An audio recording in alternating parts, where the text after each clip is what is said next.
Ladies and gentlemen, please welcome my friend, Allie Beersley.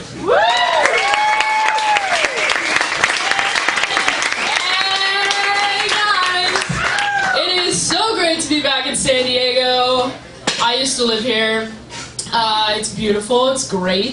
It's like a vacation destination, you know? Everyone came here on vacation, and they had kids, and those kids all started Sublime cover bands, and now we're all here, feeling chill. But I needed a change, so I thought I would move to the sexy older sister city, LA. But it turned out to be a little more like the middle-aged woman taking a bath in your pool because she didn't think anyone was home city. If that woman thought she was going to be wildly famous one day. LA is great. I live in Silver Lake. I don't know if you guys are familiar with that. Yeah, I live there. Straight bank capital of the world, but I'm not a Mexican. No, I'm just kidding. I'm not a hipster. Too much. But I do like to play this little hipster game because I'm very competitive. So I try to like out-hip everyone that I'm talking to. So I'll just be like, oh yeah, no, Fleet Fox and Twins are good. No, they're good. I'm really into like witches chants right now. Like, I don't know, it's like this thing going on in Norway. It's like the youth of Norway will just kind of like sneak into like these witch processions and like put a breakbeat to it, and they're like all the MP3s are available online, and I'm just like really into that. It's like, like I just pretty much try to sound like Bjork with a gumball in her mouth, like trying to speak parcel tongue. But and everyone blown away. I have so many friends. I have so many friends.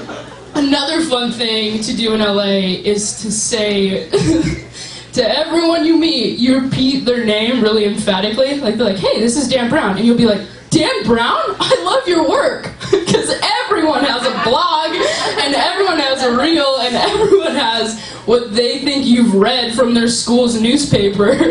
And, like, I thought that would be really fun, just be like, I love your work. Not! Because they'd be like, my YouTube channel? And I'd be like, no, you idiot. But that backfires. Because it's kind of like when your friends are over and you're like, watch this, and you take the leash down and your dog goes like batshit crazy, and then you're like, never mind, let's go. And everybody immediately gets on the side of the dog, like, you know what I mean? So I'm like, I love your work. And they're like, oh, you've seen Mustard Yellow Button Down Mason Jar podcast? And you're like, and you're gearing up to be like, no, you idiot! And everybody's like, oh, you can't do that. That was like such an honest like moment for them. Anyway, what I'm trying to say is LA is fabulous. The only unfabulous thing is I got bed bugs when I first moved there. That's like a little plague, you know? It's fun. You can't tell your friends that you have bed bugs, so you just have to be like, oh, everything's in trash bags because I haven't unpacked yet.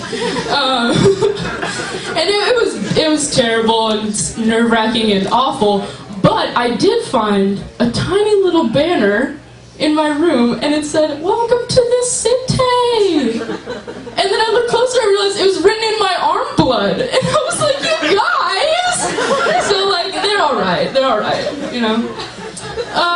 That was weird, but we'll get through it.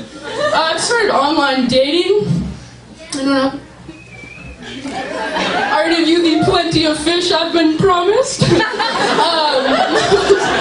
I'm just kidding, I don't use plenty of fish. I use Craigslist. Okay, and not in a sketchy way, alright? I don't use the personals section, that's where Creepy goes to take a bath. It's just like ex-math teachers and like the people who fill the vending machines offering to free J each other.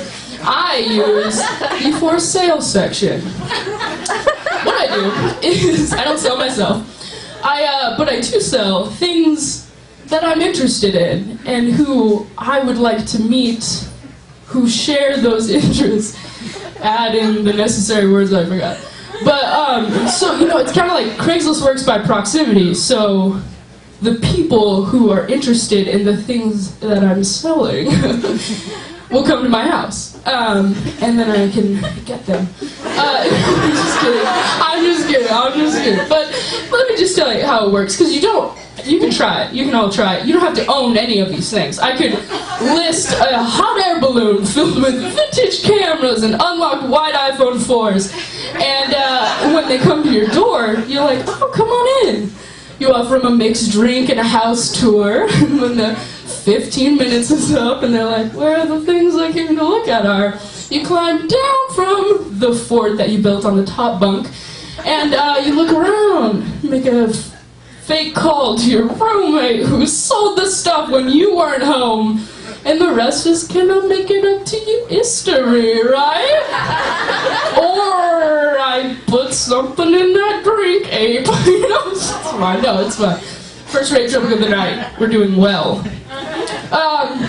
I've also been getting into self-defense lately. There's a lot of weirdos out there. I just want to be safe. And I've talked to my friends living in big cities. You know, it's dangerous at night or whatever. So my friend's like, oh yeah, I just hold my keys like ready to stab someone. And I'm like, that's not gonna work for me. I'm not very fast, not very strong. I don't have the pocket space for a gun, you know, like phone, keys, and nowhere else. So I decided I'm gonna try to mix it up, okay? So let me tell you. Someone pulls a gun. What is your first reaction? It's to say like, no, please don't shoot me. Not this girl. I'm gonna say something that would like take them off guard and then like try to like face kick them. So I'm just gonna be like, I made you a necklace! Ah! Run! And they'll be like, what? You made me a necklace? Was it hemp? I love hemp. Was it big enough? I have a large neck. Did I go to high school with you? And by that point, I'm long gone. I'm getting a burrito. What's in my shirt? That's my notes. I was like, hey. No one. So I shared these plans with my mom, and she promptly signed me up for a self-defense seminar in the community center at my house. It was $30. And I was like, what are they gonna teach me? Like, I already know, I made you a necklace. Like, what else is there? And I get there, it's being run by like 3 ex-cops. And all they kept telling me like the whole time, like we had to get in drills and like punch bags and stuff. They'd be like, no, punch harder! No, punch harder! And I'd be like, are you looking at this? I'm not begging on my punch abilities to get not stuffed in my trunk, okay? Give me a gun! I couldn't punch my way out of rice paper. That's applicable. China is an emerging world power. And so at the end of it, can you imagine? Sheets. At the end, they gave us guns. I was like, no, they didn't. They didn't give us guns. They gave us whistle keychains that I will put on my keys in my purse and have that be the first thing that someone with a gun will ask for. Thanks for nothing. So I'm gonna stick with the necklace idea. So I moved to LA. Living with a couple people off Craigslist. It's funny that I have that rapey joke about Craigslist when my roommates are from there. And I started working at as a waitress. I don't know, anybody here worked as a waitress before? Okay. Well, if you haven't, it's awful. It's so bad. And you just like have these go-to phrases that you would never say, like, you know, like, tequila shot? I'm just kidding, you know, and like, you're just always trying to upsell. That wasn't like the best of examples, but it's what I say quite frequently. And so I have one, BJ's, which is where I work, which is a whole nother set in itself. In fact, the place is called BJ's. Has 2 different kinds of iced tea. And I work a lot of lunch shifts where a lot of businessmen will come in, and I'll be like, would you like the regular iced tea or the tropical iced tea? And when they order tropical, I say, oh, you look like the tropical kind of guy. And then visions of getaways in Hawaii and time with the kids and sleeping in brush past their face, and they tip me wildly. Until I got a table with all white businessmen and one black lady who ordered the tropical tea. And you look like the tropical kind of guy. You look like you're from the jungle. You look like you're from the jungle. That's so funny that you were not. Luckily, I caught myself, and and I had to be like, you look like you look like my friend Heather. It's like uncanny. It's uncanny. And then I was like left there, and I had to like keep shoveling like proof that that's what I was gonna say the whole time. It's like all these people, I'm like leading a PowerPoint presentation like, Heather, black also, that's probably, nice shirt, she would totally wear that. And I just had to like bow out gracefully, like, oh god, it's awful. I smoke a lot of weed. I don't know if, it was mentioned earlier that that guy's trying to quit, and power to you. If you have some extra, I can borrow it. Whenever I mention that, people are always like, you look like you'd smoke pot. You look pretty chill. You're pretty chill. And like, isn't chill just the flattering way of saying like slow? Or like delayed, you know? Like, you look like you smoke weed because you kind of had Down syndrome without the wide set face. You seem pretty chill. Who's chiller than retarded people? No one. That's a good joke. Just kidding. And I've come to realize, I don't think it's these harmless little party leaves that are causing this delay, alright?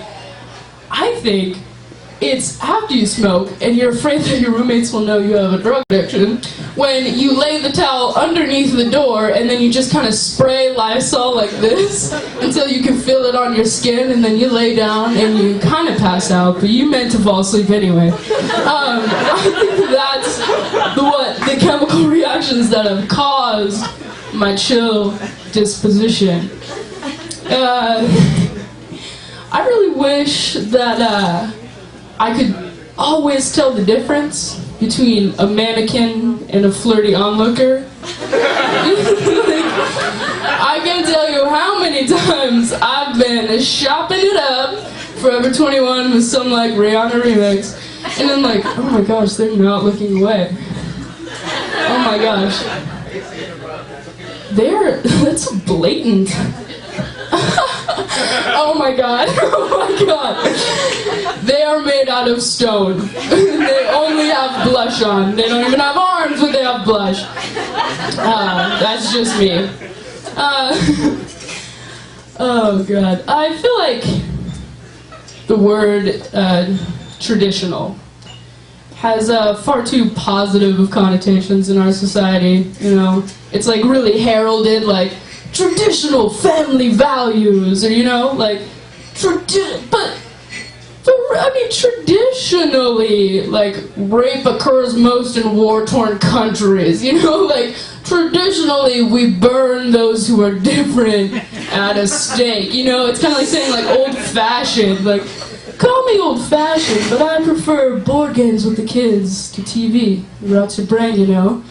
But it's never like, call me old-fashioned, but women shouldn't vote. You know, like, call me old-fashioned, but I think the youngest Obama daughter is a witch. Call me old-fashioned, but I believe marriage should be between a man and his wife. And the first time I had a nudie dream about another cowboy, I soaked my pubic hair in whiskey and lit it on fire. I'm so sorry. That was the weird climax. I'm so sorry. Speaking of pubic hair, my mom. I went home for the holy days. I don't know if you guys did.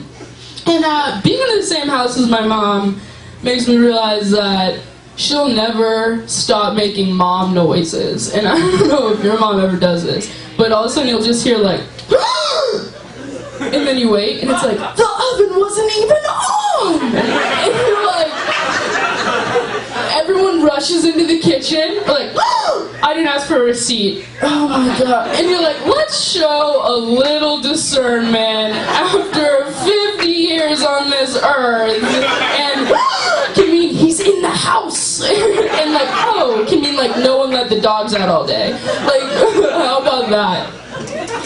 And my dad is this cutie little patootie who is fully bald, but has a nice full beard.